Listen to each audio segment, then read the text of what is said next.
Good morning, everyone, and welcome to our second client Cloud Business Quarterly Research Highlights and Outlook webcast, outlining the recent results from the BR software team. My name is Allison Crawford, and I will be your host for today's session. Tech Research's focus is to provide business research to accelerate our customer success, and this webinar series is part of our ongoing efforts to find ways to support you and your business, helping you get the most out of your research investment.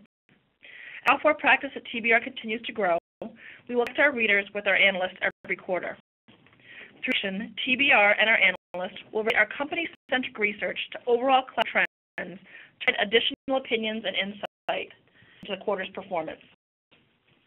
30 minutes, analyst Jillian Morandi and senior analyst Alan Kranz will delve into the trends driving the results featuring the Cloud Business Quarterly report to which you subscribe, followed by Q&A of these trends and how they will affect you. We urge you to send us any questions or comments to the Q&A function or the chat function at any point during the presentation. I will send them to Jillian and Alan at the end of the webinar. Or, if you'd like to set up a client inquiry for more detailed discussion, please reach out directly to Jillian and Alan at the end of the webinar with the CC to your account executive to set up that discussion. Now, let me hand this over to Alan and Jillian. Alan? Thanks, Allison, and thanks everybody for taking the time to join today. What we're going to cover today is really the outcome of an increasingly diverse stream of research that we have around cloud computing.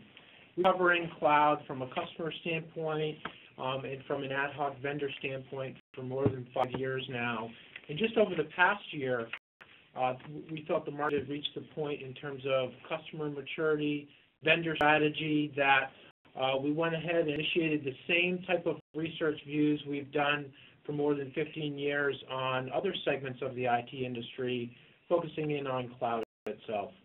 So the research that Jillian will take you through today comes of 9 vendor reports that we're doing on a semi-annual basis, and that tracks to our consistent format for deep vendor analysis, at financial results, vendor strategy, and ultimately the traction that each vendor is receiving in the market.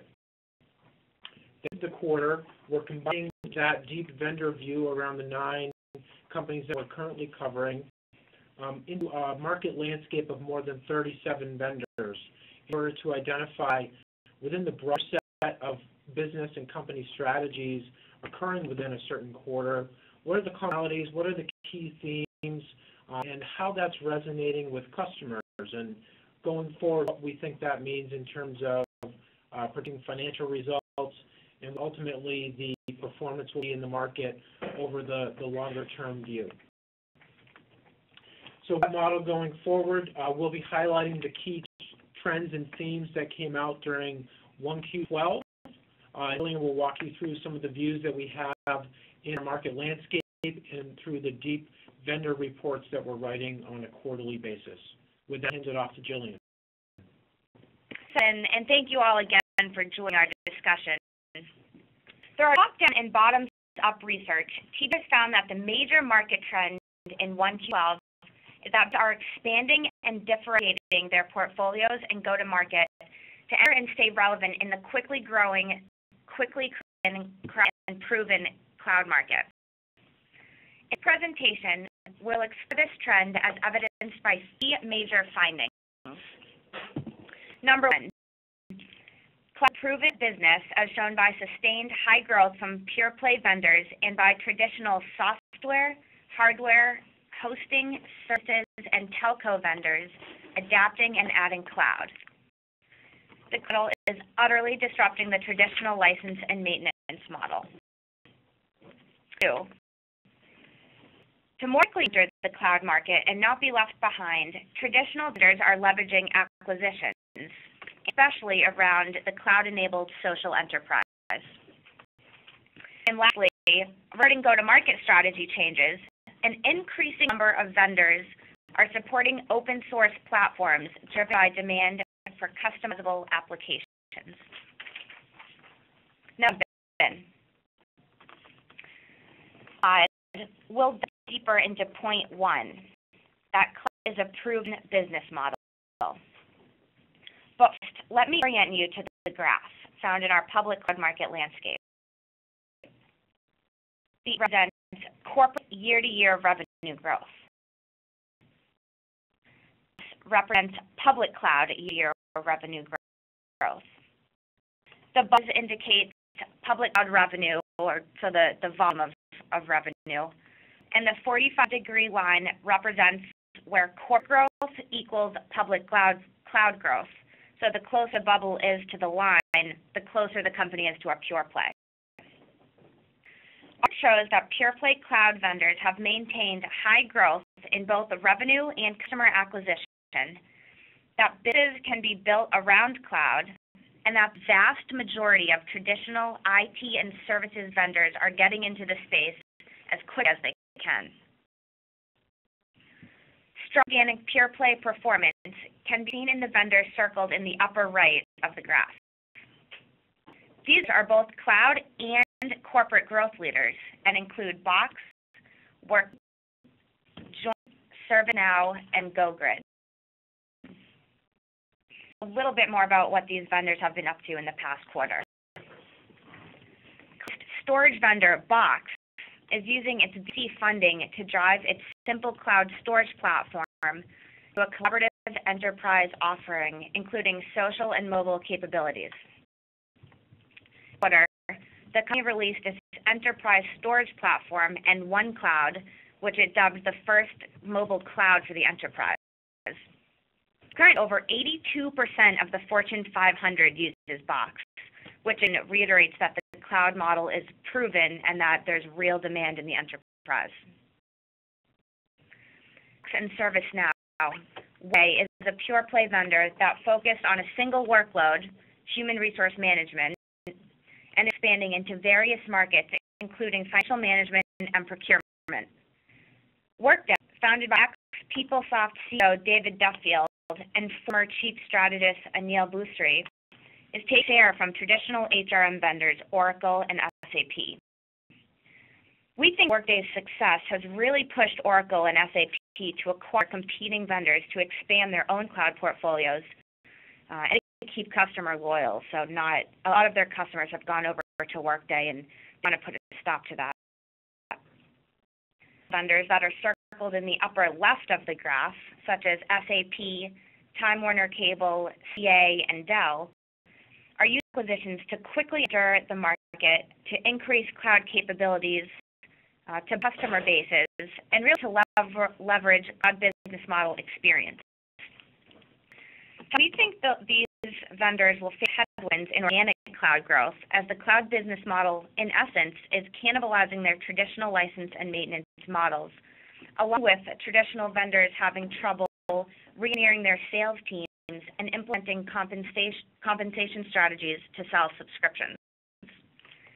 These vendors have single-digit corporate growth and are looking to cloud to eventually move their corporate growth needles, but may face internal struggles around culture shifts to do so.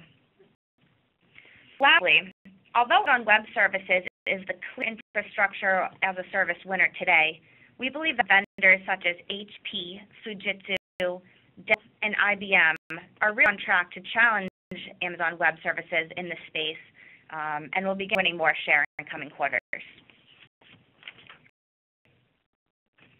This brings number 2.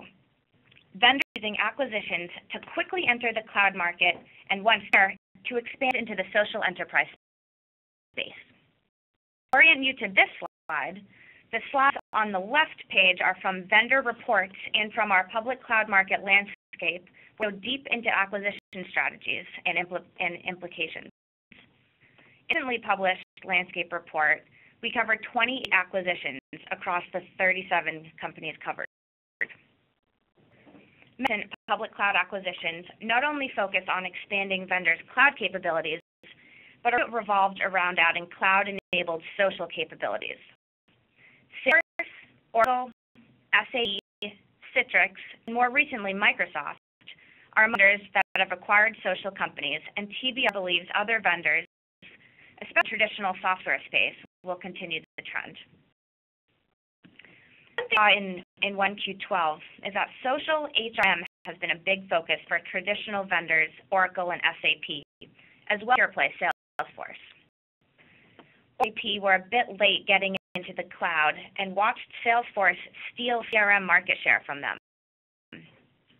Based CRM vendor Workday is now taking significant share in the HRM space from these companies, and really again push them to acquire their way into the market with vendors such as Taleo and SuccessFactors. Has similarly acquired HRM vendors, including startups Ripple and ThinkFuse, to expand beyond its core CRM and Salesforce automation portfolio. As CRM, the next workload customers migrating to the cloud is HRM. Another social acquisition is in the social media analytics and social media marketing spaces.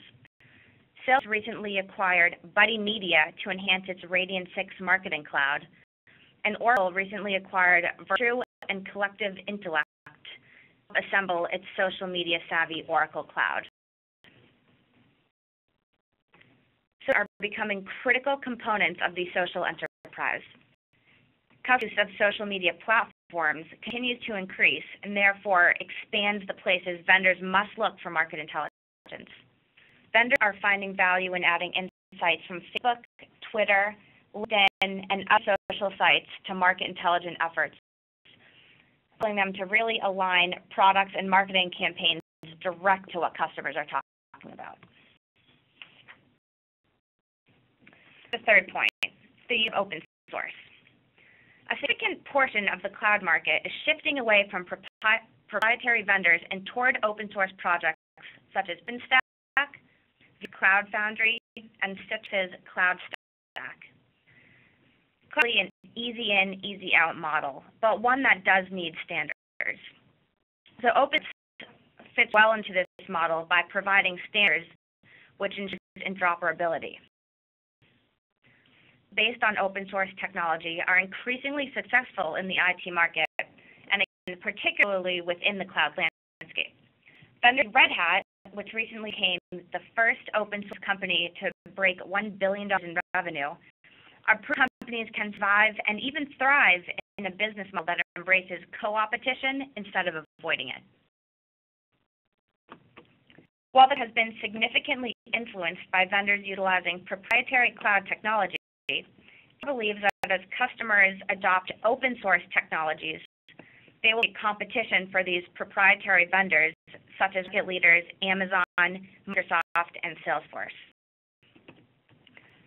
Firms, they're finding the open source platforms more appealing than proprietary platforms, as open source enables customers to more quickly build and customize applications.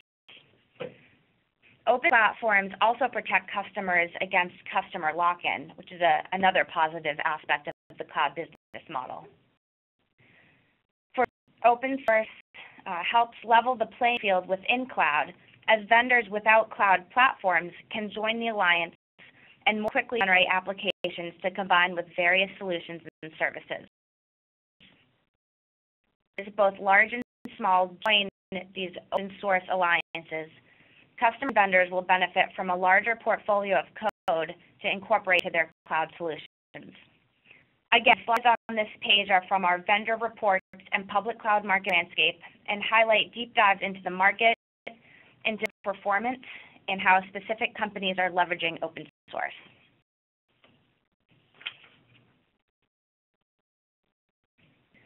I think the cloud market is maturing as customers are adopting a broader and deeper set of cloud capabilities. To read the three key takeaways from 1Q12, cloud-proven business model that vendors from all backgrounds are adopting. Consolidation is happening through acquisitions, and especially around the cloud-enabled social enterprise.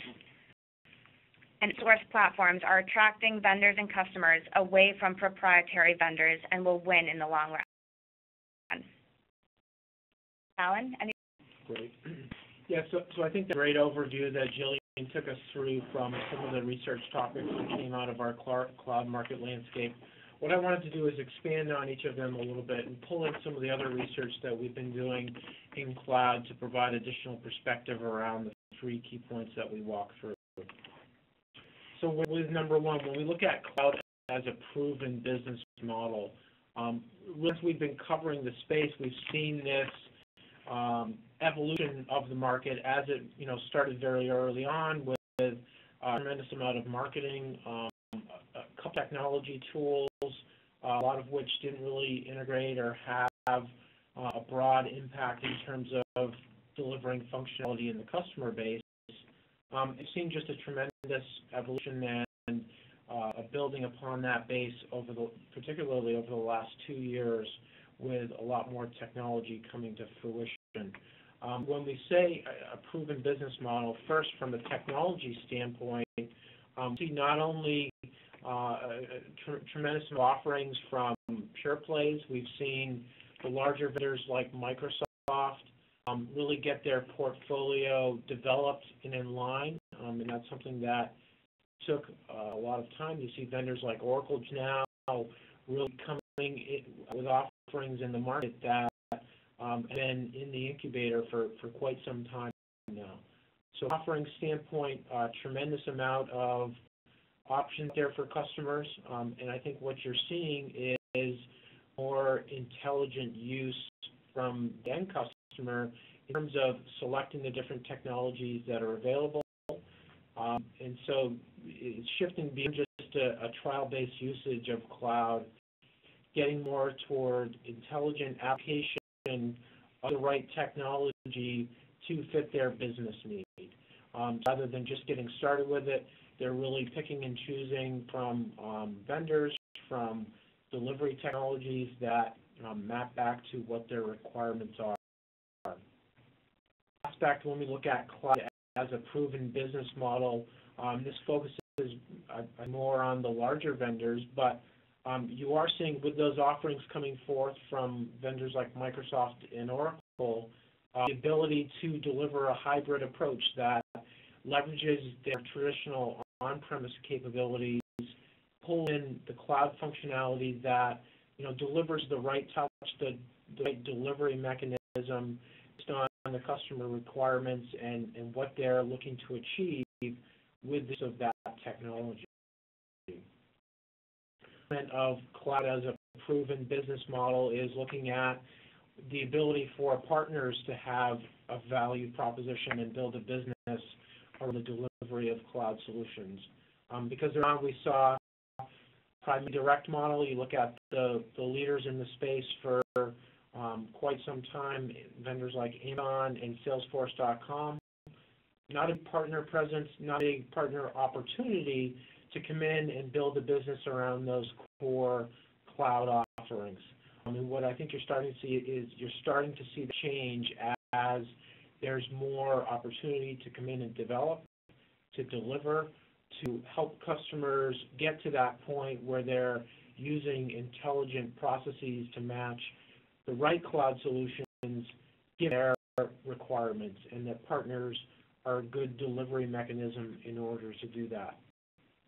One of the obstacles with really driving that partner involvement forward and continuing to demonstrate cloud as a proven business model is the compensation. How do you match their compensation for selling, reselling, recommending cloud solutions to the stream of payments that are coming in? Is just a very different model than the traditional license maintenance arrangement that has been the legacy for software and technology delivery. Starting to see both vendors and partners work through that. You have companies like Nirvanix that are using a hybrid approach where there's some upfront payment for partners to compensate them for the costs involved with finding and landing deals, but that they also get that back-end payment that matches the current costs and revenue streams to their compensation for being involved in delivering value around that transaction. While I still think it's an evolving space, certainly cloud is becoming more of a proven business model, both from customers, vendors, and partners as they fit into their businesses, match the different financial dynamics and value dynamics involved with cloud to how they're structuring and building their businesses around that. This almost leads into the second point around consolidation. We see this as a natural market evolution. For a lot of the smaller startup vendors in this space, we see two camps. There are those that get acquired very early on. They haven't really had to work through a lot of the business model or the profitability issues that the larger companies eventually have to grapple with. See a lot of technology-driven acquisitions, and that's reflected in some of the purchases that we saw this quarter. But also, looking at for larger purchases, you look at Microsoft's acquisition of Yammer. That's a significant deal. They've been able to work through some of the business model issues and build into what will be a growing business around cloud-delivered collaboration, whether it's through traditional email, IM, other techniques. You now have this social capability, so that's part of Microsoft's broader capability, whether it's delivered through the traditional tool set or through new techniques like Yammer. So the mixed business model for them, and I think something that will be even more successful than the pure play approach, which is limited in terms of the traditional capabilities that can complement those cloud solutions. What we're seeing is a lot of the larger vendors, haven't been active leaders in the space. They really haven't had to at this point because the business model wasn't there. It wasn't huge amounts of opportunity for them to come in and generate large sums of revenue. And you're starting to see that change in vendors now that have been able to build up large sums of cash that now can be invested to take a technology, expand the business model, provide that complementary delivery that provides options to the customers. So it's not just a pure play saying everything is going to move to cloud. It's a mature vendor that has the stability and backing in the market saying, regardless of how you want it to be delivered, we'll customize to suit your needs. So that's the next evolution of the market that we see as we track the vendors in this cloud market landscape. You're going to see those large vendors build up significant spheres of revenue, not just from the acquisitions that they've brought in, but the duration and the go-to-market approach that will be employed going forward, providing a much more diverse set of solutions to however the customer ultimately wants to consume and pay for them. Open source PaaS and how that, when we think about the partner model, we see that as a key for bringing in more developer and partner involvement, not only in the delivery, so you're working through that financial compensation on the delivery side, but also in the value creation, how the offerings are structured, how they can be customized so that it's not a generic horizontal cloud platform. It has tentacles that can go into individual verticals and, again, map back to ultimately what the customers are trying to get out of these solutions. A huge part of enabling that, and that these open source platforms that for development, so it's no longer tied to specific platforms or specific technologies.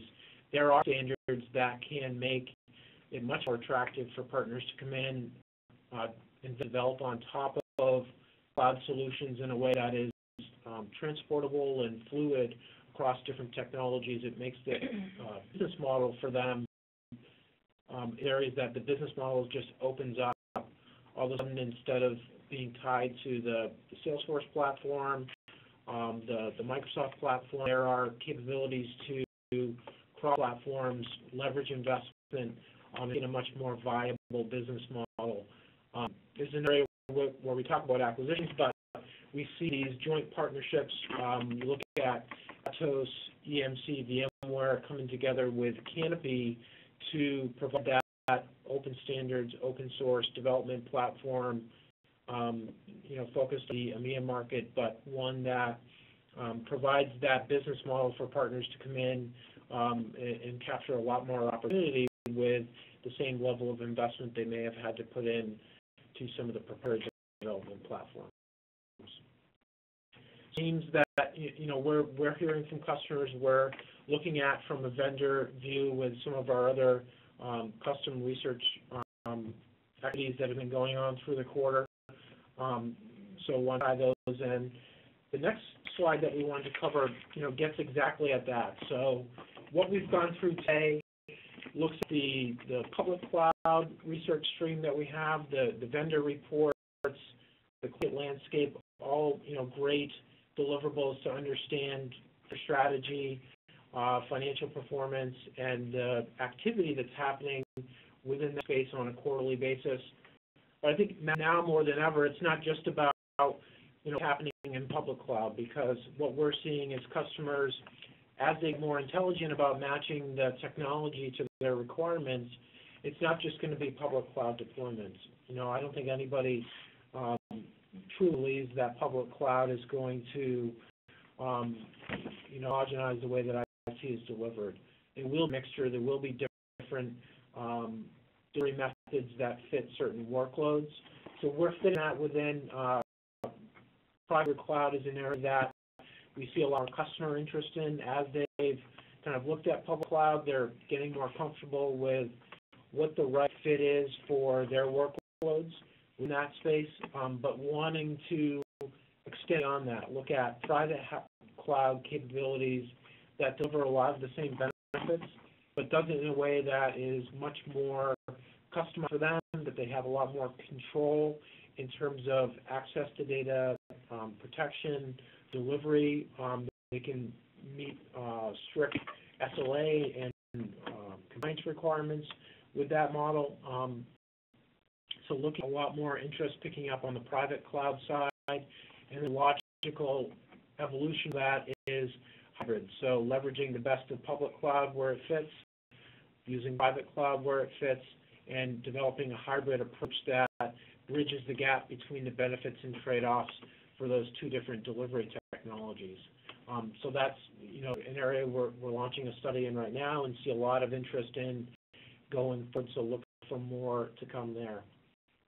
And then public cloud, I think segments that we're looking at are critically important, because we're seeing much different dynamics within the software as a service, platform as a service, and infrastructure as a service, and then we're drawing that out through our vendor reports and through our market landscape. I think from a high level, what we're focusing on, and we've called it out here in the presentation today, within platform as a service, tremendous amount of activity at that early stage where it seems like multiple vendors are coming forward with their take on that market, their effort to capture partner investment in the space. It's a matter of which fit both the customer and the partner side best in terms of what are going to be the big going forward.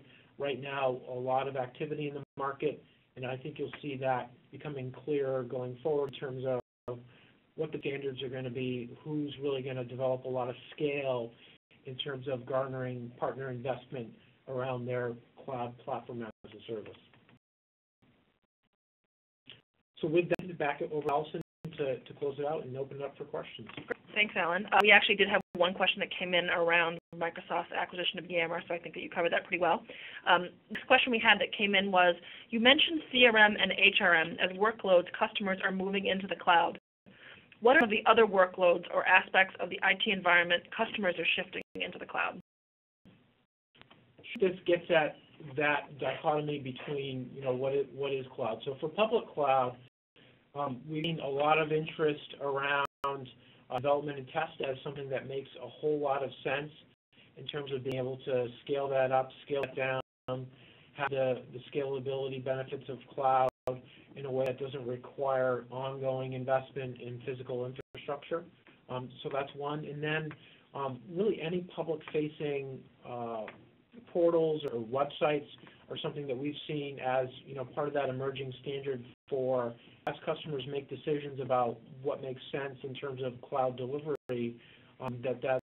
That's one that would be a best practice in terms of minimum cost, accepting some of the service levels or that's associated with actually owning the delivery of that IT service seems to be a good fit for where customers are comfortable sending that out to a public cloud, getting the benefits of scalability, and freeing up internal resources for other activities. The next question that we have comes in: how do you see private cloud impacting the public cloud market? So for the private cloud, what we've seen is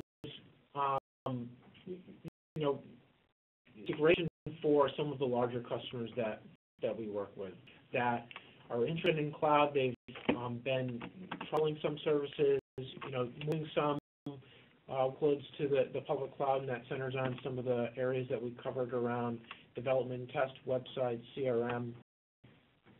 I want to continue that evolution of how they deliver IT and business services out to their internal constituents. So with private cloud, I don't think it's a cannibalization. It's the next step in the evolution of cloud overall in terms of balancing the flexibility, the cost benefits, the efficiency of cloud in general, but doing it in a way that still allows them to maintain service levels, deliver on the regulations that they work within certain industries, and modernize their data center, take that next step beyond just virtualization.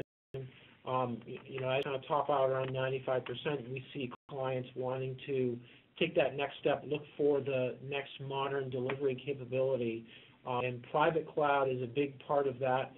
We see more sensitive workloads around ERP,